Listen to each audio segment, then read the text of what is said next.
जय हिंद दोस्तों, ब्रिलियन 24/7 में आपका स्वागत है। तो दोस्तों, बीएसएससी जो है इंटर लेवल बिहार कर्मचारी चयन आयोग द्वितीय इंटर स्तरीय संयुक्त प्रतियोगिता परीक्षा 2023 दोस्तों, इसका प्रैक्टिस सेट 2 है।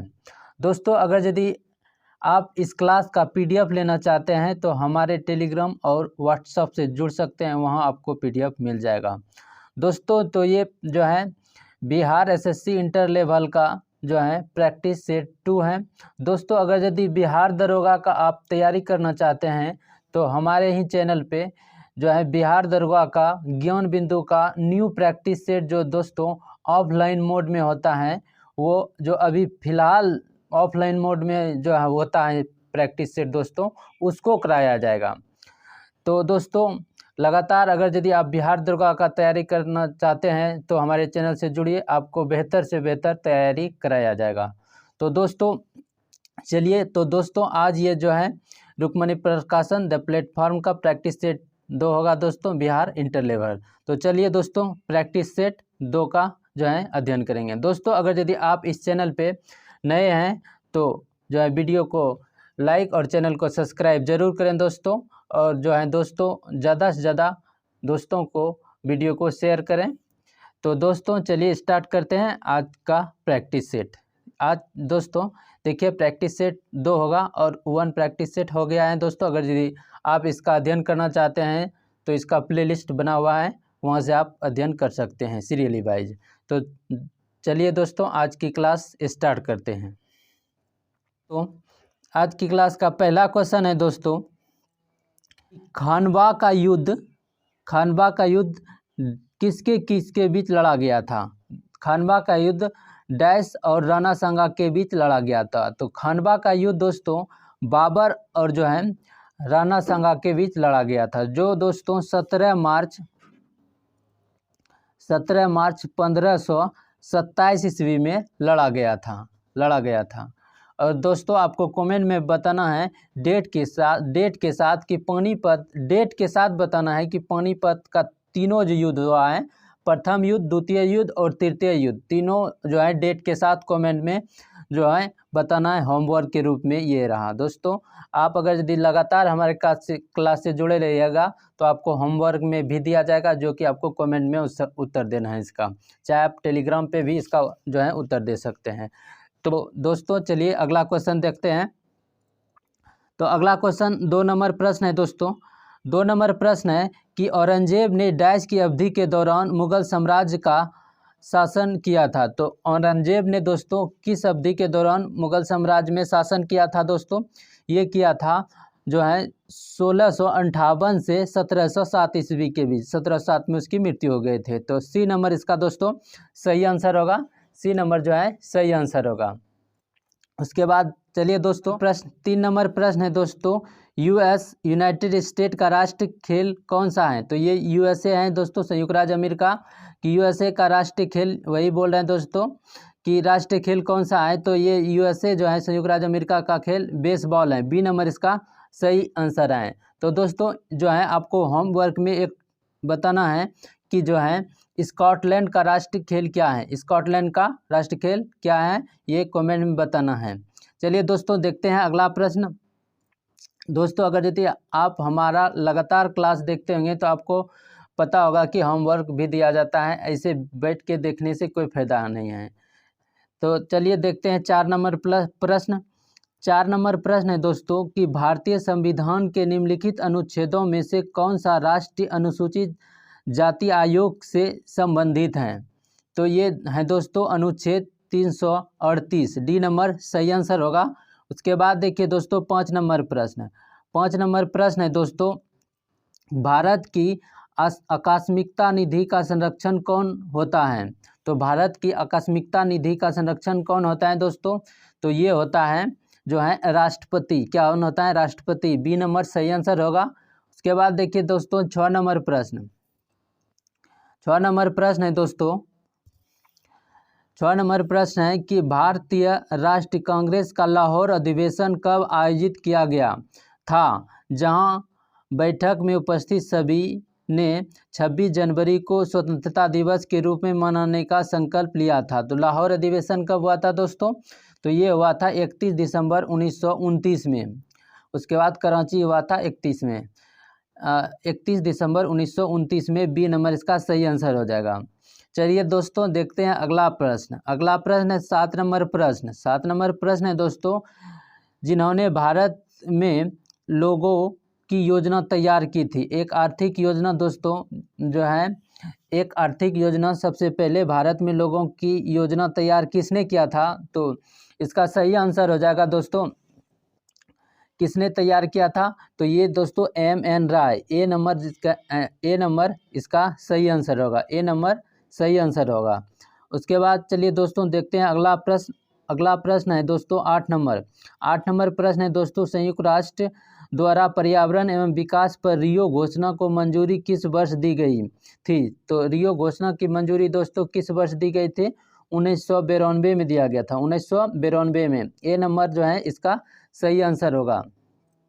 उसके बाद देखते हैं अगला नंबर प्रश्न 9 नंबर प्रश्न। 9 नंबर प्रश्न है दोस्तों कि यूएन पर्यावरणीय गतिविधियों का समन्वय करने वाले अंतर्राष्ट्रीय संगठन कौन सा था? तो ये कौन सा संगठन है दोस्तों? संयुक्त राष्ट्र पर्यावरण कार्यक्रम, यूनाइटेड नेशन इन्वायरमेंट प्रोग्राम। तो डी नंबर इसका जो है सही आंसर हो जाएगा। उसके बाद देखिए दोस्तों 10 नंबर प्रश्न। 10 नंबर प्रश्न है दोस्तों कि भारत के पूर्वी तट में ज़्यादातर किस प्रकार के मिट्टी पाई जाती हैं? तो भारत के पूर्वी तट में दोस्तों ज़्यादातर जलोढ़ मिट्टी पाए जाते हैं। कैसा मिट्टी पाया जाता है? जलोढ़ मिट्टी पाया जाता है। बी नंबर सही आंसर होगा। उसके बाद देखिए दोस्तों 11 नंबर प्रश्न। 11 नंबर प्रश्न है दोस्तों, बारी दोआब डैश के बीच का क्षेत्र होता है। बारी दोआब का जो क्षेत्र होता है दोस्तों, बियास और रावी के बीच का क्षेत्र होता है। इसका जो है बी नंबर सही आंसर हो जाएगा। उसके बाद देखिए दोस्तों 12 नंबर प्रश्न। 12 नंबर प्रश्न है दोस्तों कि कोलकाता बंदरगाह जो है किस नदी पर स्थित है? तो कोलकाता बंदरगाह किस नदी पर स्थित है दोस्तों? ये हुगली नदी पे है। कहाँ है? हुगली नदी पे। तो दोस्तों ए नंबर जो है सही आंसर हो जाएगा। क्या हुआ? ए नंबर सही आंसर हो जाएगा। चलिए देखते हैं अगला प्रश्न दोस्तों। अगला प्रश्न देखिए 13 नंबर प्रश्न। 13 नंबर प्रश्न है दोस्तों कि इनमें से कौन सा भारतीय राज्य शीर्ष 5 वन आच्छादित प्रदेशों में शामिल नहीं है? जो है 5 जो वन आच्छादित क्षेत्र हैं दोस्तों उसमें जो है शामिल नहीं है। तो वन क्षेत्रफल में जो दोस्तों वन आच्छादित में सबसे पहले मध्य प्रदेश आता है, उसके बाद अरुणाचल प्रदेश आता है। सबसे पहले क्या आता है? मध्य प्रदेश, उसके बाद अरुणाचल प्रदेश, और उसके बाद आता है छत्तीसगढ़, उड़ीसा, उसके बाद महाराष्ट्र। तो इसमें 5 में बोल रहा है। तो पहला क्या हुआ? पहला हुआ मध्य प्रदेश, दूसरा क्या हुआ? अरुणाचल प्रदेश, तीसरा क्या हुआ? छत्तीसगढ़, चौथा क्या हुआ? उड़ीसा, और पाँचवा क्या हुआ? महाराष्ट्र। तो इसमें देखिए महाराष्ट्र, छत्तीसगढ़, मध्य प्रदेश आ गया, लेकिन पंजाब नहीं आया। क्या? पंजाब नहीं आया। तो इसका दोस्तों डी नंबर सही आंसर हो जाएगा, पंजाब होगा। उसके बाद देखिए दोस्तों 14 नंबर प्रश्न। 14 नंबर प्रश्न है दोस्तों, सिंधु और गंगा नदी प्रणाली के बीच जल विभाजन पर कौन सा शहर स्थित है? तो ये कौन सा शहर स्थित है दोस्तों? अम्बाला। अम्बाला जो है दोस्तों सिंधु गंगा नदी प्रणाली के बीच जल विभाजन पर स्थित एक शहर है, जो दोस्तों ए नंबर इसका सही आंसर होगा। उसके बाद देखिए दोस्तों अगला नंबर प्रश्न 15 नंबर प्रश्न। 15 नंबर प्रश्न है दोस्तों, निम्नलिखित में से कौन सा त्यौहार असम में मनाया जाता है? तो कौन सा त्यौहार दोस्तों असम में मनाया जाता है? तो रोंगकर जो ये त्यौहार है दोस्तों ये असम में मनाया जाता है। कहाँ मनाया जाता है? असम में। तो इसका दोस्तों सी नंबर सही आंसर हो जाएगा। उसके बाद देखिए दोस्तों अगला प्रश्न 16 नंबर प्रश्न। 16 नंबर प्रश्न दोस्तों, उस विकल्प का चयन करें जिसकी तीसरी पद के साथ वही संबंध है जो दूसरे पद का पहले पद के साथ है। तो देखिए दोस्तों रेडियो से क्या होता है? आवाज़ निकलता है। रेडियो से आवाज़ निकलता है। तो टेलीविज़न से क्या निकलेगा? देखते हैं चित्र। डी नंबर इसका सही आंसर होगा। देखिए ये रीजनिंग का प्रश्न था दोस्तों, तो कोई बात नहीं। चलिए 17 नंबर प्रश्न देखते हैं दोस्तों। ये रीजनिंग के प्रश्न हैं, बाकी से अलग है। देखिए ये रीजनिंग के प्रश्न है, तो इस क्लास में दोस्तों जो है केवल जीके और जीएस के प्रश्न को देखें, क्योंकि दोस्तों ये प्रश्न बहुत ज़्यादा हो जाता है और बहुत लंबा क्लास हो जाएगा। तो इसमें दोस्तों अगर आप कमेंट कीजिए तो मैथ और रीजनिंग का आपको अलग से क्लास लेके कराया जाएगा। तो आप कमेंट करना है कि मैथ रीजनिंग जो है स्टार्ट किया जाए और कराया जाए। चलिए दोस्तों, इस क्लास में केवल जीके जीएस को ही देखेंगे और विस्तार तरीका से देखेंगे, विस्तृत तरीका से। चलिए देखते हैं कहाँ पे हैं जीके और जीएस। चलिए दोस्तों देखते हैं। ये तो दोस्तों देखिए रीजनिंग के ही प्रश्न हैं, ये रीजनिंग के ही प्रश्न हैं। देखिए यहाँ पे रीजनिंग का ही दिया गया है इधर।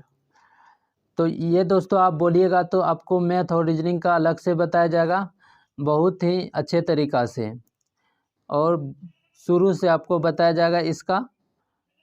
तो चलिए अभी जो है जीके जीएस का अध्ययन करेंगे। देखिए दोस्तों 40 नंबर, उसके बाद 41 नंबर प्रश्न जो है जीके जीएस से स्टार्ट होता है। तो 41 नंबर प्रश्न है दोस्तों, निम्नलिखित में से कौन से विलयन में विद्युत का चालन नहीं होता है। बोल रहा है कि कौन से विलयन में विद्युत का चालन नहीं होता है। तो ये दोस्तों कौन सा विलयन में विद्युत का चालन नहीं होता है? अल्कोहल और ग्लूकोज का जो विलयन होता है दोस्तों, उसमें विद्युत का चालन नहीं होता है। तो दोस्तों क्या होगा कि ए नंबर सही आंसर हो जाएगा। क्या होगा? ए नंबर सही आंसर हो जाएगा। ए नंबर सही आंसर हो जाएगा। चलिए दोस्तों देखते हैं अगला प्रश्न। 42 नंबर प्रश्न है दोस्तों कि सौर स्पेक्ट्रम में बैंगनी रंग से लाल रंग की ओर क्या होता है। सौर स्पेक्ट्रम जो में होता है दोस्तों, बैंगनी रंग से लाल रंग की ओर क्या होता है? विचलन घटता है और अपवर्तन भी घटता है, दोनों ही घटता है। सब जब बैंगनी से लाल रंग की ओर जाएंगे तो विचलन घटेगा और अपवर्तन भी घटता है। तो अपवर्तन भी घटता है, तो ए नंबर दोस्तों सही आंसर हो जाएगा। उसके बाद दोस्तों देखते हैं 43 नंबर प्रश्न। 43 नंबर प्रश्न है दोस्तों, कोई कार, क्या बोल रहे हैं, कोई कार किसी समतल सड़क पर त्वरित होकर अपने आरंभिक वेग का 4 गुना वेग प्राप्त कर लेती है। तो इस प्रक्रिया में कार की स्थितिज ऊर्जा क्या होगी? तो इस प्रक्रिया में दोस्तों देखिए, गतिज ऊर्जा से आरंभिक वेग का 4 गुना वेग प्राप्त कर लेते हैं। तो इस प्रक्रिया में कार की स्थितिज ऊर्जा क्या होगी? तो स्थिति 4 गुनी वेग प्राप्त कर लेते हैं। 4 गुनी वेग प्राप्त कर लेते हैं तो स्थितिज ऊर्जा में दोस्तों कोई परिवर्तन नहीं होगा। क्या होगा? 4 गुनी वेग पर स्थितिज ऊर्जा में कोई परिवर्तन नहीं होगा। तो इस तरह के क्वेश्चन को जो है, अगर यदि वो जो है आरंभिक वेग के 4 गुना प्राप्त कर लेता है तो स्थितिज ऊर्जा पढ़ रहा है, वो गतिज ऊर्जा से स्थितिज ऊर्जा में, देखिए यहाँ गतिज ऊर्जा बात हो रहा है, लेकिन यहाँ पूछ रहे हैं कि स्थितिज ऊर्जा में, तो इस प्रक्रिया में स्थितिज ऊर्जा क्या होगी? तो इसमें कोई परिवर्तन नहीं होगा। तो ए नंबर इस तरह सही आंसर हो जाएगा दोस्तों। उसके बाद देखिए दोस्तों, इस तरह जो है आसान तरीका से इस तरह से प्रश्न को बना सकते हैं, और बेहद ही इंपॉर्टेंट ये सब प्रश्न हैं दोस्तों। अगर यदि आप इस सब प्रश्न को कर लेते हैं तो आपको एग्जाम में बहुत सारा हेल्प मिलेगा और जो है इससे बहुत कुछ सीखने को मिलेगा। चलिए दोस्तों 44 नंबर प्रश्न देखते हैं कि 2 ओम और 4 ओम प्रतिरोध के 2 प्रतिरोधकों को किसी बैटरी से संयोजित करने पर यदि ये प्रतिरोध क्या होगा दोस्तों? जब 2 ओम और 4 ओम प्रतिरोध को किसी बैटरी से संयोजित करेंगे तो क्या होगा? जैसे कि दोस्तों अगर यदि समानांतर क्रम में, तो समानांतर क्रम में तो आप समानांतर क्रम का सूत्र जानते होंगे, और जो है श्रेणी क्रम का भी जो है सूत्र जानते होंगे। दोनों को जब अप्लाई कीजिएगा तो दोस्तों क्या होगा कि श्रेणी क्रम में संयोजित हो तो इनसे धारा जो है, श्रेणी क्रम में संयोजित हो तो इनसे समान धारा प्रवाहित। जब आप श्रेणी क्रम में दोस्तों संयोजित करते हैं श्रेणी क्रम में, तो धारा क्या होता है? समान धारा प्रवाहित होता है। क्या होता है? समान धारा प्रवाहित होगा। तो ये दोस्तों बी नंबर इसका सही आंसर हो जाएगा। उसके बाद चलिए दोस्तों देखते हैं 45 नंबर प्रश्न। 45 नंबर प्रश्न है दोस्तों, ब्रॉडबैंड एक उच्च क्षमता संचरण प्रौद्योगिकी का उपयोग किस कारण कर रही है?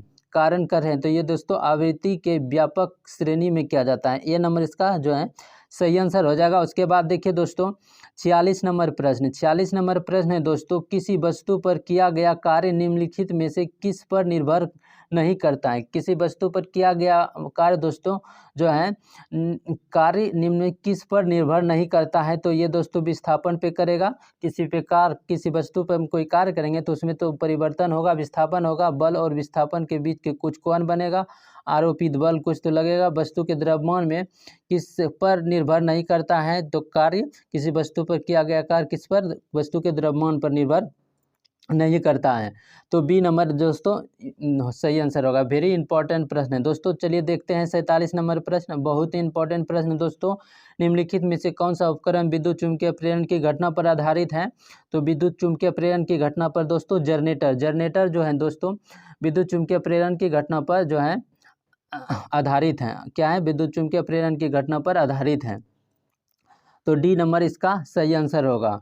उसके बाद देखिए दोस्तों 48 नंबर प्रश्न। 48 नंबर प्रश्न बहुत ही इंपॉर्टेंट, इस तरह का प्रश्न आपको पूछा जाएगा। तो आपको जो है इस टेस्ट को ज़रूर जो है अध्ययन करना है और अच्छी तरीक़ा से। जो होमवर्क में दिया जाता है वो कमेंट में ज़रूर बताना है और अच्छे तरीक़ा से ध्यान से क्लास को देखना है। चलिए दोस्तों देखते हैं 48 नंबर प्रश्न।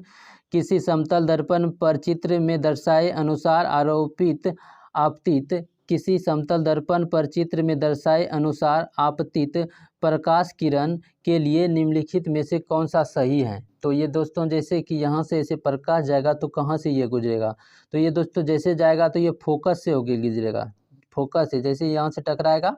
और ये कौन सा दर्पण बोल रहा है? अवतल दर्पण। अवतल दर्पण में ये दोस्तों फोकस से होकर गुजरेगा, फोकस से। तो डी नंबर यहाँ जो है सही आंसर होगा। तो डी नंबर इसका जो है सही आंसर हो जाएगा। उसके बाद देखिए दोस्तों 49 नंबर प्रश्न। 49 नंबर प्रश्न है दोस्तों, निम्नलिखित में से कौन जो है निम्नलिखित में से कौन किसी बिंदु स्रोत से उस पर आपतित प्रकाश का समांतर प्रकाश पुंज बना सकता है। तो कौन बना सकता है दोस्तों? समतल दर्पण, उत्तल दर्पण दोनों ही बना सकता है। तो ए नंबर इस तरह सही आंसर हो जाएगा दोस्तों। चलिए दोस्तों 50 नंबर प्रश्न देखते हैं। 50 नंबर प्रश्न क्या है? 50 नंबर प्रश्न है दोस्तों कि 0.23 ग्राम सोडियम को जल में अभिकृत करने पर मुक्त हाइड्रोजन का आयतन क्या होगा। तो मुक्त हाइड्रोजन का आयतन क्या होगा दोस्तों? होगा बी नंबर 112 मिली। बी नंबर सही आंसर होगा। उसके बाद देखिए दोस्तों 51 नंबर प्रश्न है। 51 नंबर प्रश्न है दोस्तों,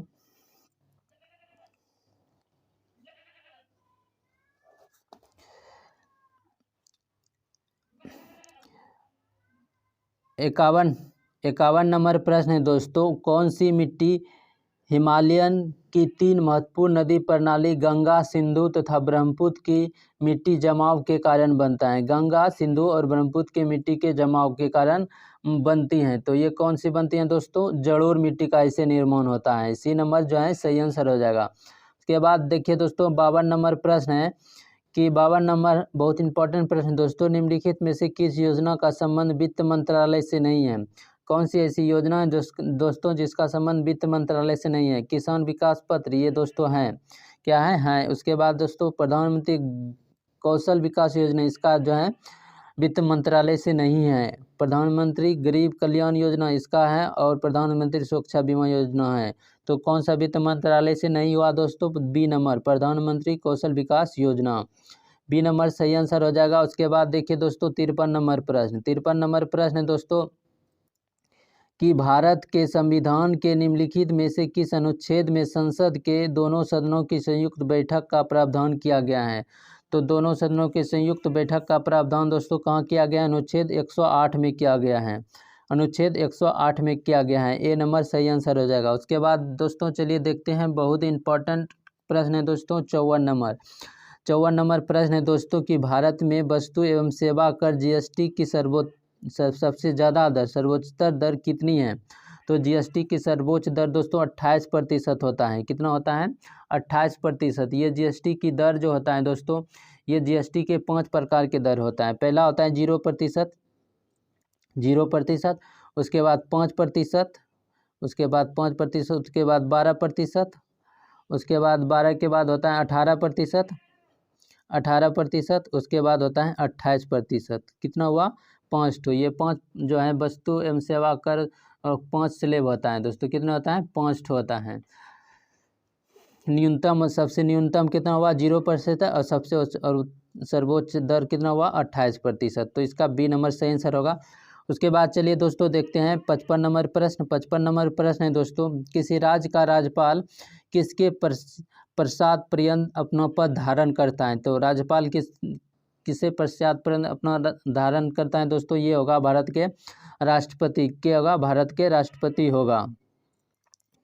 डी नंबर सही आंसर होगा। उसके बाद देखिए 56 नंबर प्रश्न। 56 नंबर प्रश्न है दोस्तों कि नटकी डैम पक्षी अभ्यारण्य बिहार के किस जिले में है। तो नटकी डैम पक्षी अभ्यारण्य बिहार के किस जिले में स्थित है दोस्तों? ये है जमुई जिले में। कहाँ है? जमुई जिले में। कहाँ है, जमुई में। तो बी नंबर इसका सही आंसर हो जाएगा। उसके बाद देखिए दोस्तों 57 नंबर प्रश्न है, बिहार विधानसभा के प्रथम उपाध्यक्ष कौन हुए थे। तो बिहार विधानसभा के प्रथम उपाध्यक्ष के बारे में बात कर रहा है। तो ये हुए थे, कौन हुए थे दोस्तों, श्री अब्दुल बारी, श्री अब्दुल बारी। बी नंबर इसका सही आंसर हो जाएगा दोस्तों। उसके बाद देखिए दोस्तों 58 नंबर प्रश्न, 58 नंबर प्रश्न है दोस्तों, क्रांतिकारी संगठन आज़ाद दस्ता का गठन निम्नलिखित में से किसके द्वारा किया गया था। तो आज़ाद दस्ता का गठन दोस्तों जयप्रकाश नारायण के द्वारा किया गया था।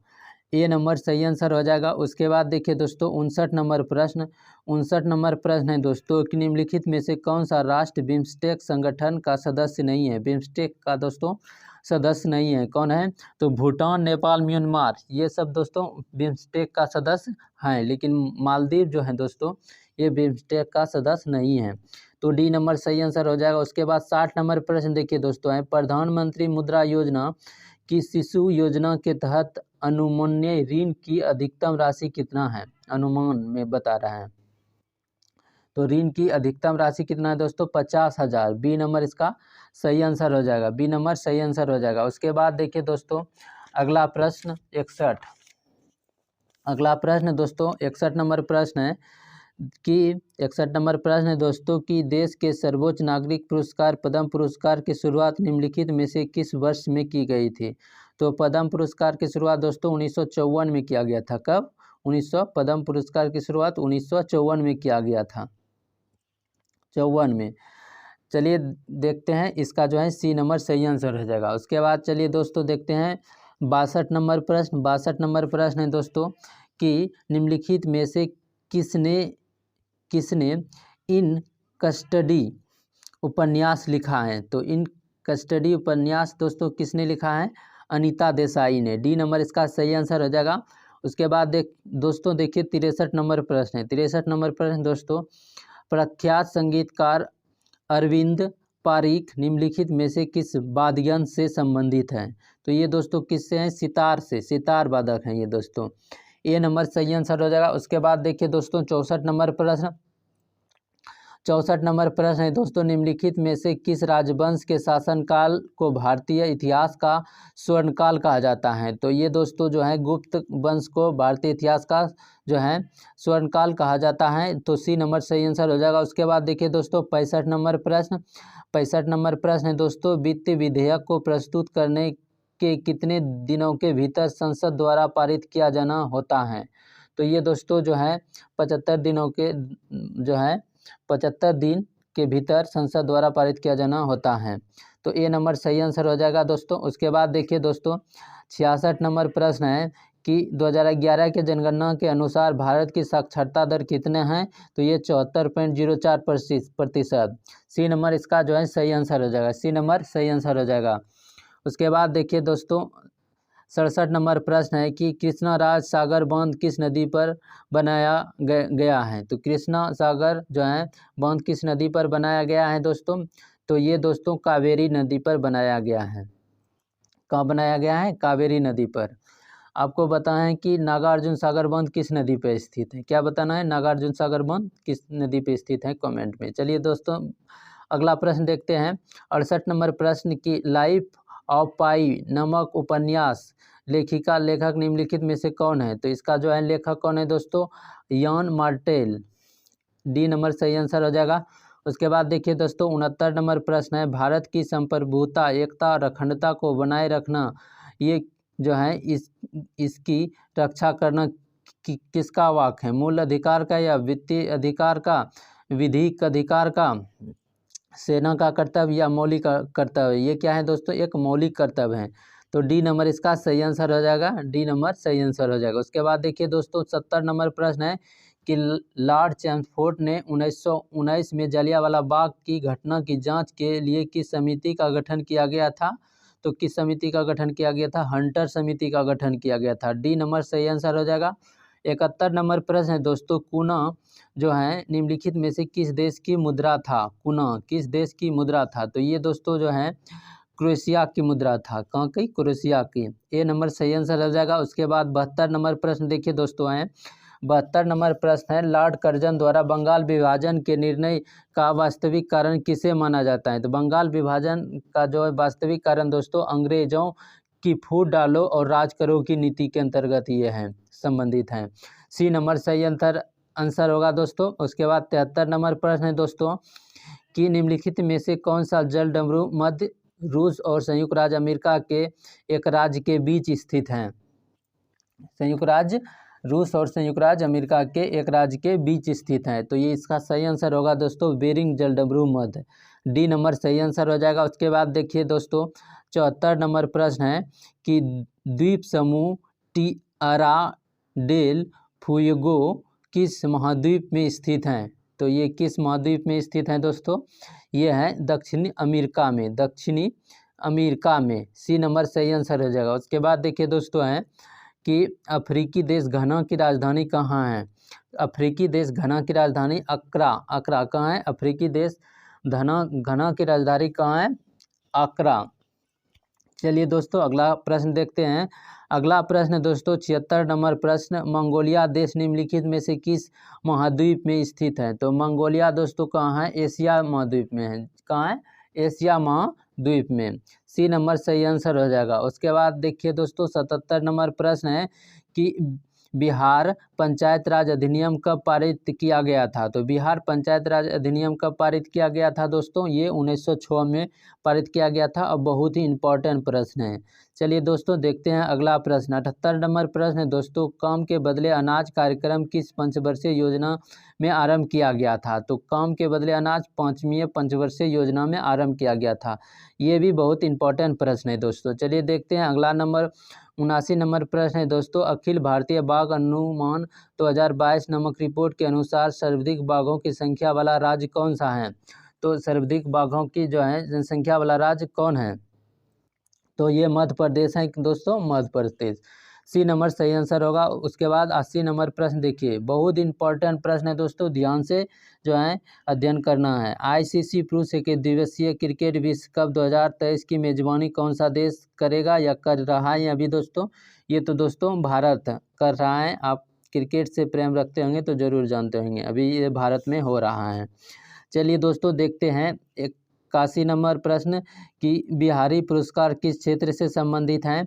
तो ये दोस्तों साहित्य के क्षेत्र से संबंधित हैं। डी नंबर सही आंसर हो जाएगा। उसके बाद देखिए दोस्तों 82 नंबर प्रश्न, 82 नंबर प्रश्न है दोस्तों, कौन सा राज्य महिला एशियाई चैंपियन ट्रॉफी 2023 की मेजबानी के लिए तैयार है?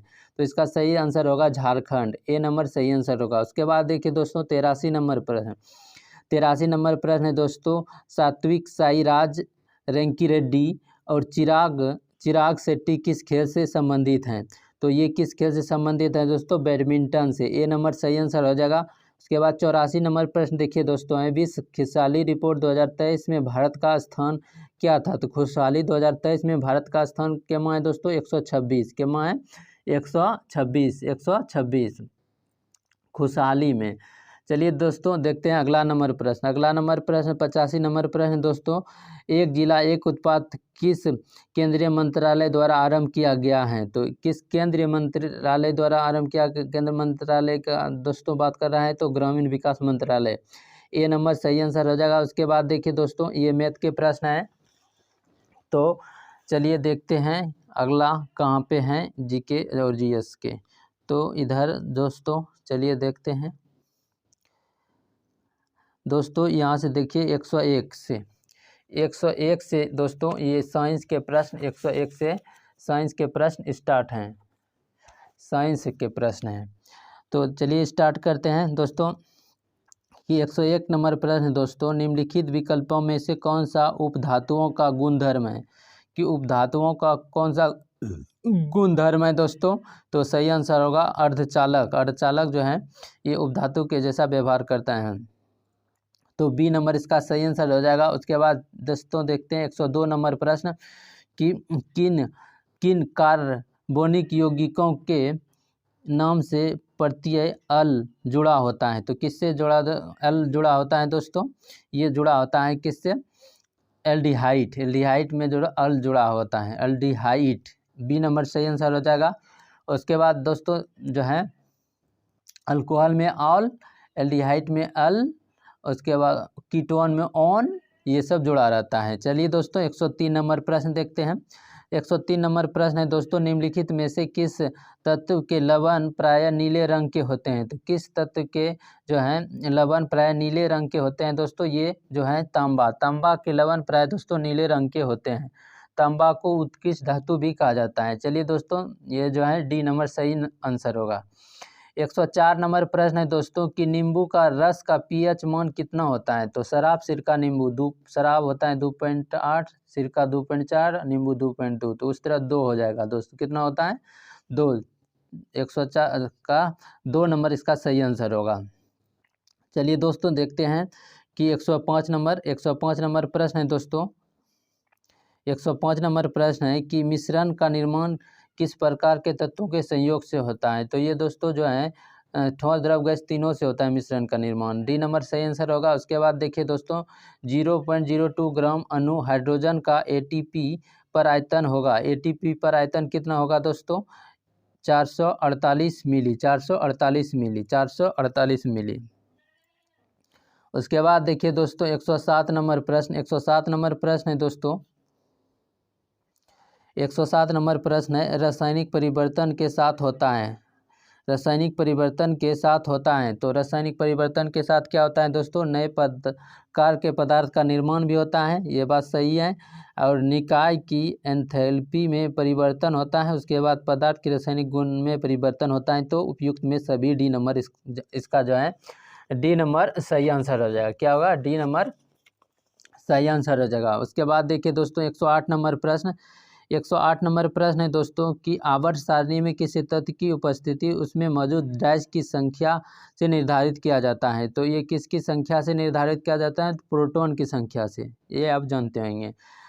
अगर यदि आप जो है इसका तैयारी करते हैं तो आप जो है ये सब क्वेश्चन तो जानते होंगे।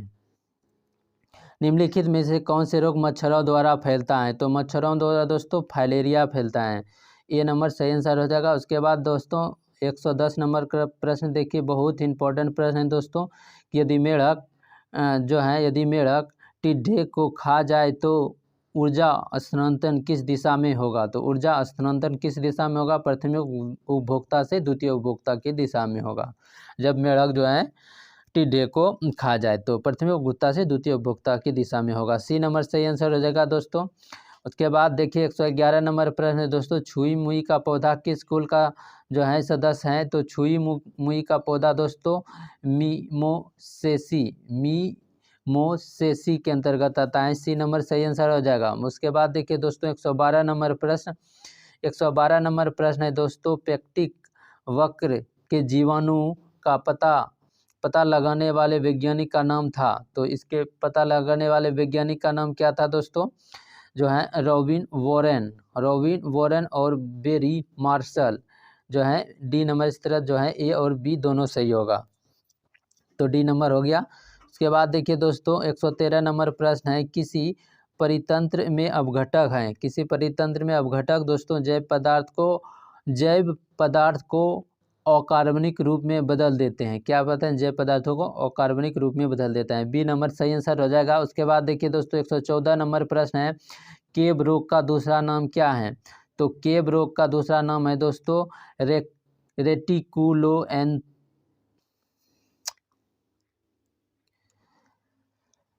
चलिए दोस्तों देखते हैं 114 नंबर प्रश्न। 114 नंबर प्रश्न दोस्तों, केब रोग का दूसरा नाम क्या है? केब रोग का दूसरा नाम क्या है? तो इसका जो है केब रोग का दूसरा नाम क्या है दोस्तों? रेटिकुलो एंडोथीलियोसिस जो है। डी नंबर इसका सही आंसर होगा। डी नंबर सही आंसर होगा। उसके बाद देखिए दोस्तों 115 नंबर प्रश्न है कि हेपेटाइटिस ई के विषाणु किसके द्वारा स्थानांतरित होते हैं? तो हेपेटाइटिस ई के विषाणु किसके द्वारा स्थानांतरित होते हैं दोस्तों? तो ये होते हैं जल के द्वारा।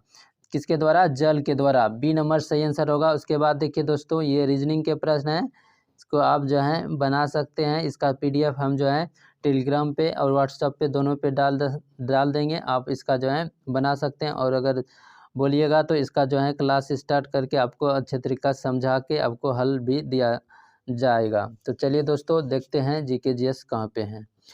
चलिए दोस्तों इधर रीजनिंग के प्रश्न हैं। देखिए ये इधर तो लगता है कि इधर रीजनिंग से समाप्त हो जाएगा, तो ये लगता ही है कि रीजनिंग इधर दोस्तों तो जीके जीएस जितना भी था उसको जो है अध्ययन कर लिए दोस्तों। अगर यदि आप चाहते हैं दोस्तों कि ये देखिए दोस्तों इसमें जो है 50 ठो जो है रीजनिंग पूछा जाता है और 25 ठो मैथ पूछा जाता है। तो आप चाहते हैं कि इसका जो है अलग से क्लास स्टार्ट किया जाए, तो अलग से क्लास स्टार्ट किया जाए दोस्तों। दोस्तों अगर यदि बिहार दरोगा का आप तैयारी कर रहे हैं तो बिहार दरोगा का जो है ज्ञान बिंदु का न्यू प्रैक्टिस सेट जो कि ऑफलाइन टेस्ट में होता है दोस्तों, और फिलहाल जो ऑफलाइन टेस्ट में अभी जो हो रहा है टेस्ट उसको कराया जाएगा दोस्तों। और ये टेस्ट दोस्तों आपको कहीं पे नहीं मिलेगा। तो आप बिहार दरोगा का यदि तैयारी करते हैं तो आप इस जो है ज़रूर इस टेस्ट का अध्ययन करें। और जो है आप अगर बिहार इंटर लेवल का बीएसएससी इंटर लेवल का तैयारी करते हैं तो इस टेस्ट को भी ज़रूर देखें। तो ये दोनों का आप तैयारी करते हैं तो लगातार आप जो है हमारे चैनल के साथ आप दोस्तों जुड़े रहिए, और चैनल को जो है सब्सक्राइब कर लीजिए और वीडियो को लाइक कीजिए और दोस्तों को ज़्यादा से ज़्यादा शेयर कीजिए। दोस्तों चलिए अगले प्रैक्टिस सेट के साथ अगले क्लास में मिलते हैं। तो जय हिंद।